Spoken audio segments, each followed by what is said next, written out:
말씀 나누고자 합니다. 옆 사람과 인사하겠습니다. 잘 오셨습니다. 안 보이는 분이 또 계시겠지만 또 그분들은 또 사정이 있는 걸로 알고 여러분들이 그분들이 또 다음 주에 항상 이 자리에 설계 달라고 기도해 주시면 좋겠습니다. 오늘은 종료 주일로 지킵니다. 그런데 교회에서 종료 주일을 지키지만 어떤 행사를 크게 화려하게 하지는 않습니다. 왜냐하면 종료 주일은 예수님의 고난을 이야기하기 전에 먼저 영광을 받으시는 잠깐의 시간이기 때문에 행사는 그렇게 크게 하지 않습니다. 대신에 이후에 있을 고난주간 그리고 다음 주에 있을 부활주일에 우리 교회는 집중하고 있다는 거 기억하시면 되겠습니다. 예수님의 등장은 그 당시의 백성들에게 충격이었습니다. 백성들에게만 예수님의 등장이 충격이 아니라 종교 지도자들에게도 또한 충격이었습니다. 그런데 똑같이 충격을 받았지만 예수님에 대한 해석은 달랐습니다. 백성들은 예수님을 우리의 왕으로 삼고자 했습니다. 그런데 제사장들과 바리새인, 정치하는 사람들은 예수님을 제거해야 우리가 살 수 있다라고 생각을 했습니다. 그래서 그들은 예수님을 반역자로 몰아세우기 시작했습니다. 종료주일은 예수님이 영광을 받음과 동시에 고난이 시작되는 교차하는 점에 있습니다. 그래서 교회는 지금까지 종료주일을 지켜오고 있습니다. 따라서 저와 여러분들도 종료주일이라고 하면 예수님이 잠깐 영광을 받으셨다가 그 영광을 다시 세상에 빼앗기는 시간이다라고 그렇게 받아들이시면 되겠습니다. 예수님은 십자가 사건을 앞두고 제자들에게 이렇게 말씀하셨습니다. 오늘 우리가 읽은 말씀 33절에 보면 이런 말씀이 있습니다. 같이 읽어보겠습니다. 33절 시작. 그러나 오늘과 내일과 모레는 내가 갈 길을 가야 하리니 선지자가 예루살렘 밖에서는 죽는 법이 없느니라.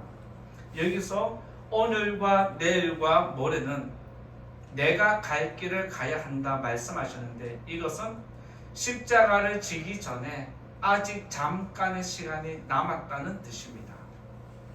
그리고 더불어서 이 의미 안에는 내가 죽을 땐 죽더라도 내가 해야 할 일은 하겠다는 그런 각오가 배어 있는 말씀입니다.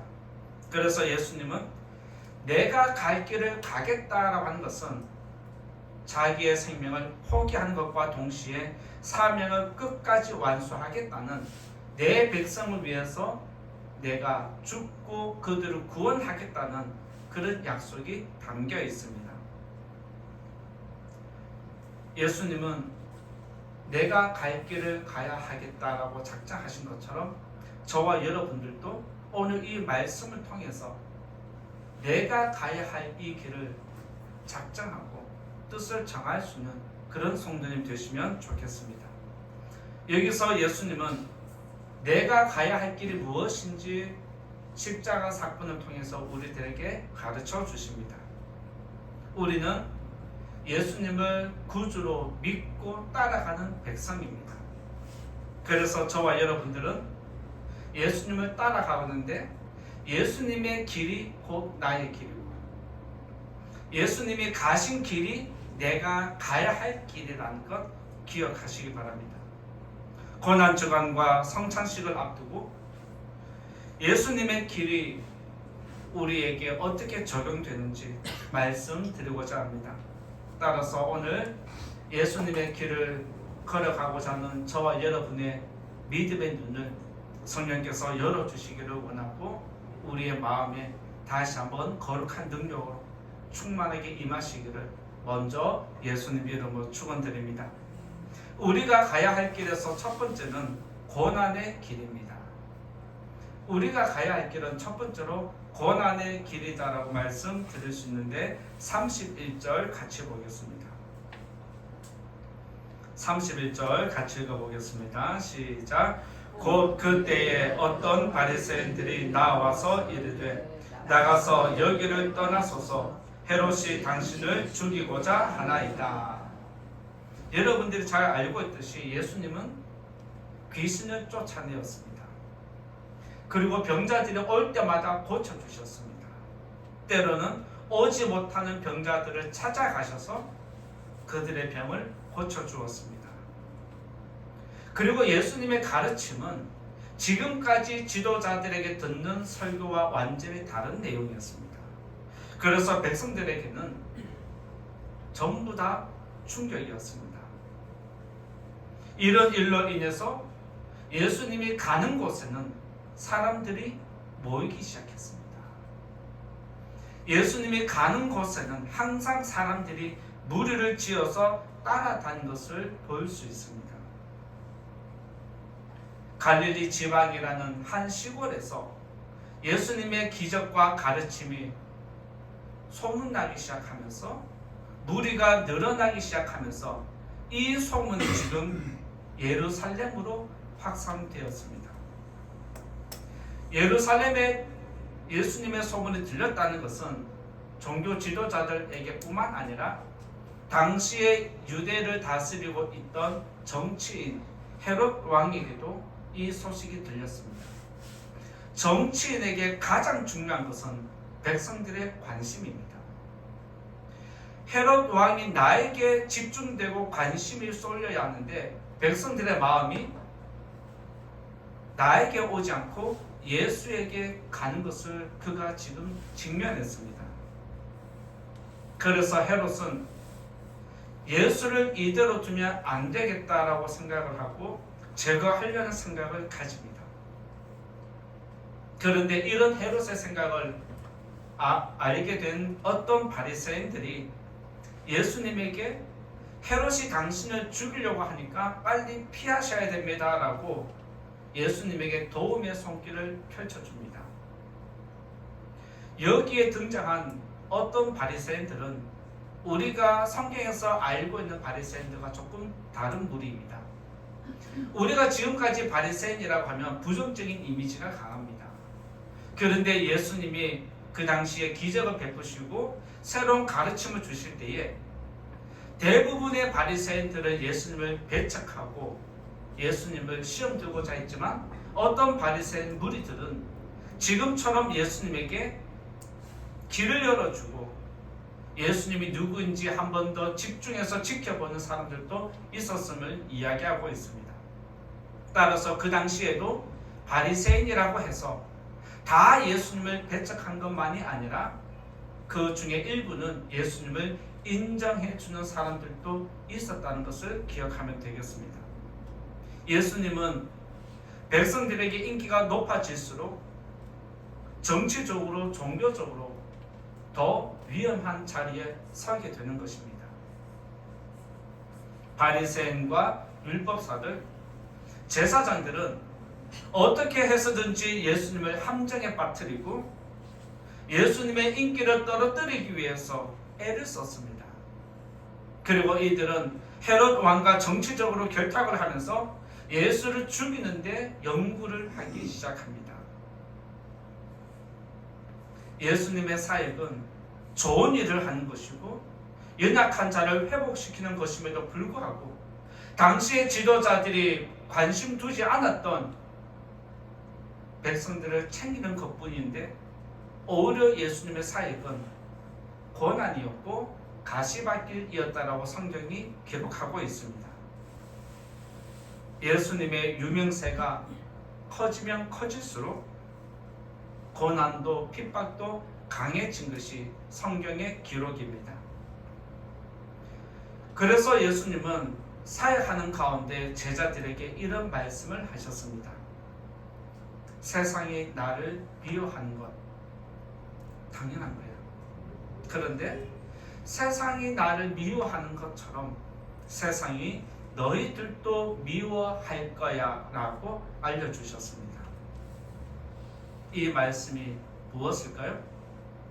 예수님에게 주어진 고난이 예수님을 따라가는 저와 여러분에게도 동일한 고난이 주어진다는 것을 이야기하고 있습니다. 여러분들 믿음 생활이 재밌습니까? 힘듭니까? 믿음 생활 할만합니까? 못하겠습니까? 힘들다, 못하겠다, 때로는 포기하고 싶다라는 것이 전부 다 고난이라는 단어 안에 포함되어 있습니다.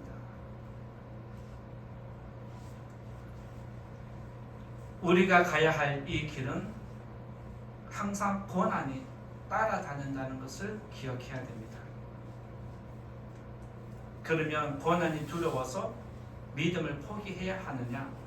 그것도 아니라는 것입니다.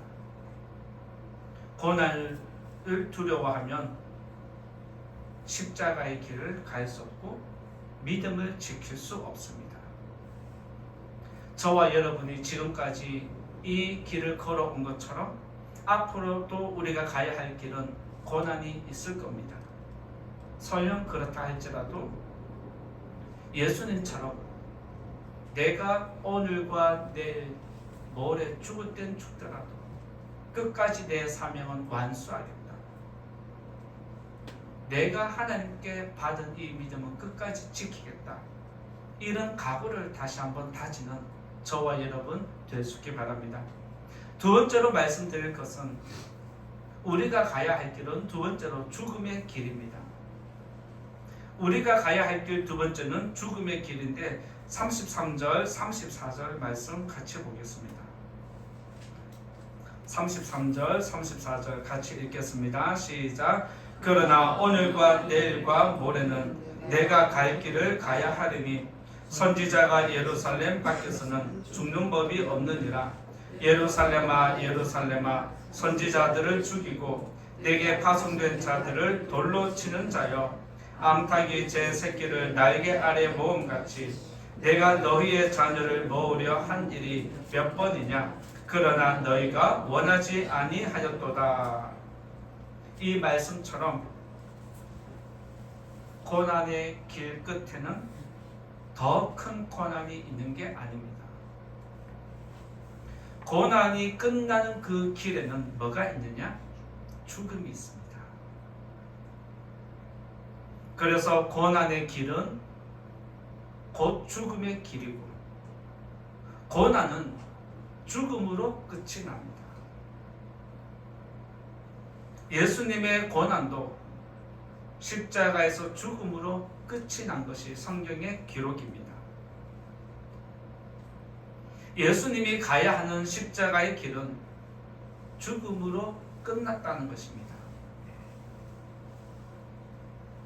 예수님은 내가 갈 길을 가겠다는 것은 죽음까지 가겠다는 그런 각오입니다. 그런데 예수님은 내가 죽음으로 끝나는 것이 아니라 또 다른 나에게 은혜가 있다, 영광이 있다는 것을 우리들에게 암시해 주셨습니다.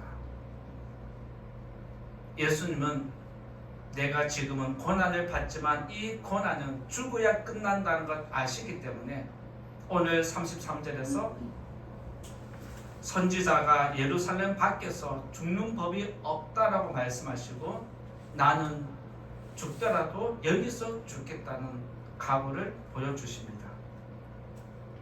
그리고 예수님은 지금까지 하나님이 너희들을 위해서 선지자를 그렇게 많이 보냈는데 너희들은 선지자를 받아들이지 않고 오히려 그들을 다 죽였다라고 그들의 죄를 지적하십니다.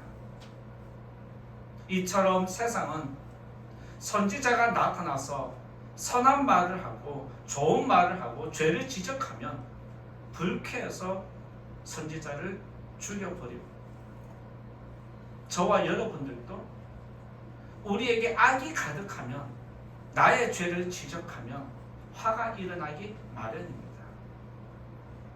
당시의 백성들에게 하나님이 죄를 지적했을 때 이스라엘 백성들은 선지자들을 하나같이 죽였습니다.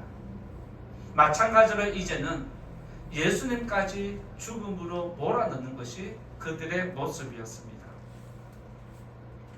그런데 예수님은 죽음을 두려워하지 않습니다.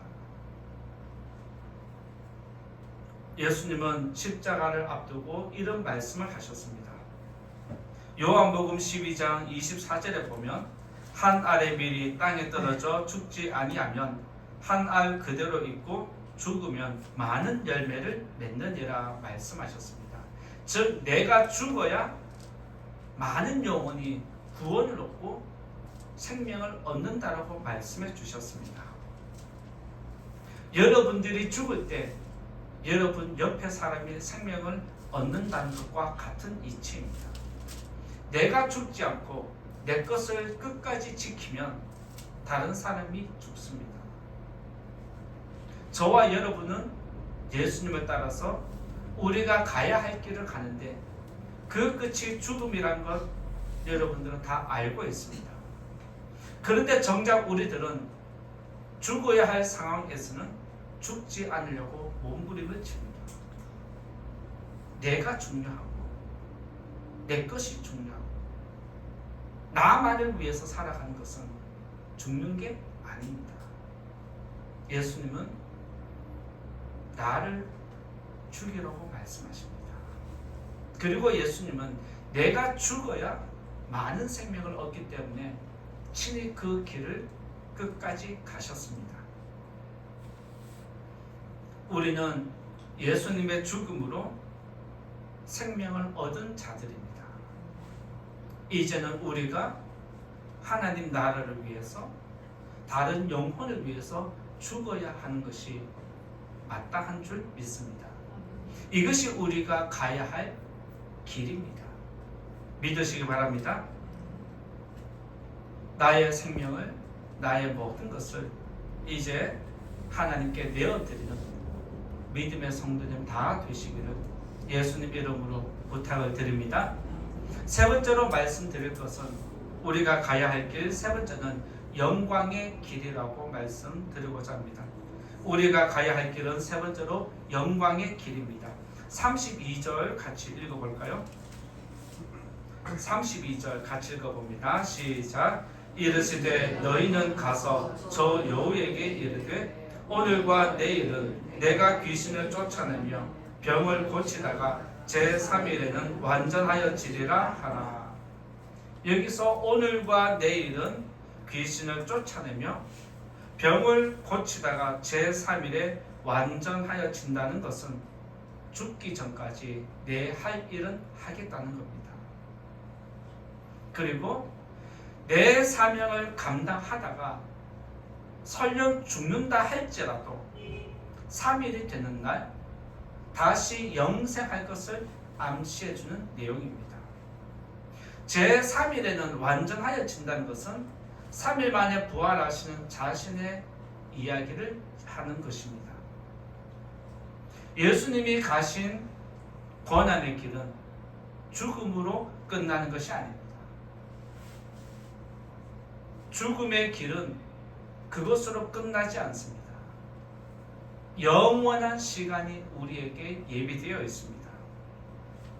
예수님은 고난과 죽음의 길을 거쳐서 부활이라는 영광의 길로 나아가셨습니다.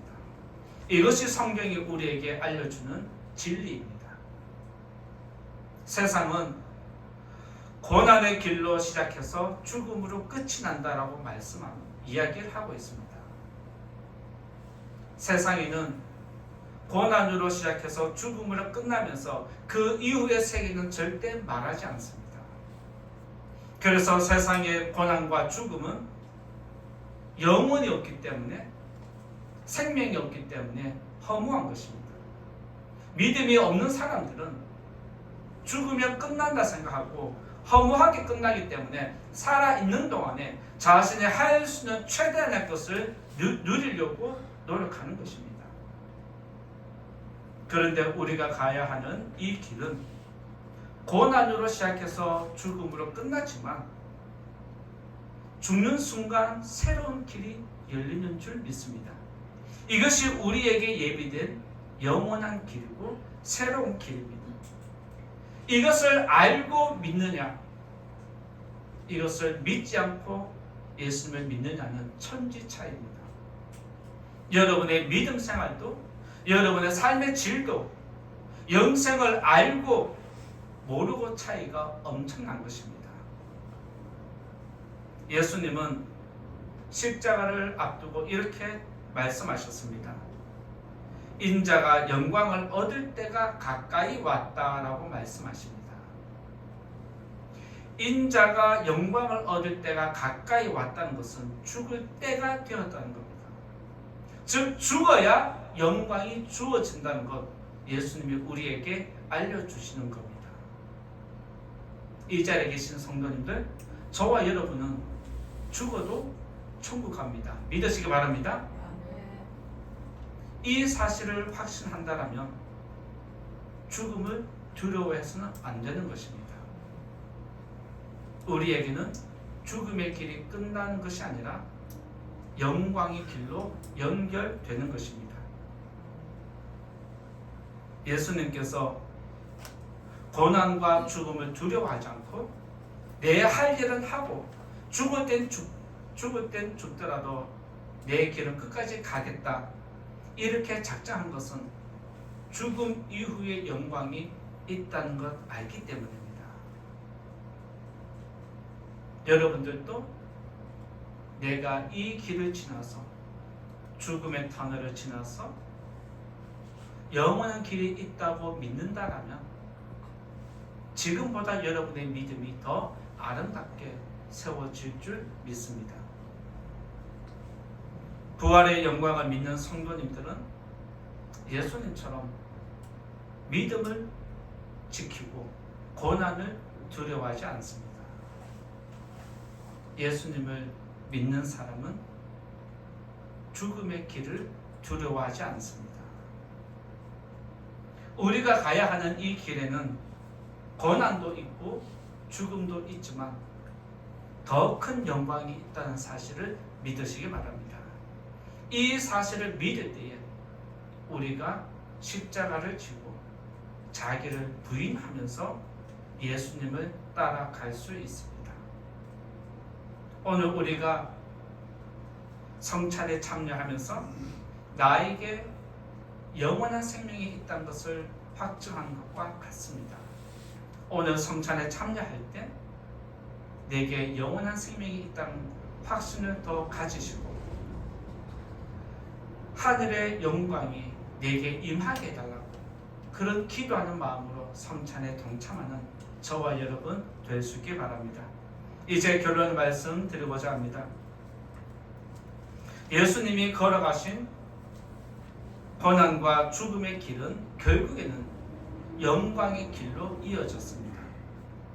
마찬가지로 우리가 가야 하는 길 역시 고난이 있고 죽음이 있지만 결국에는 영원한 영광으로 이어지는 길입니다.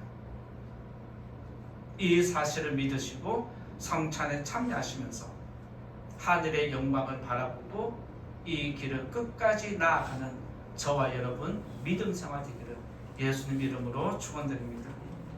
이 시간 말씀 생각하면서 같이 기도하면 좋겠습니다. 하나님, 우리가 가야 할 길이 십자가를 지고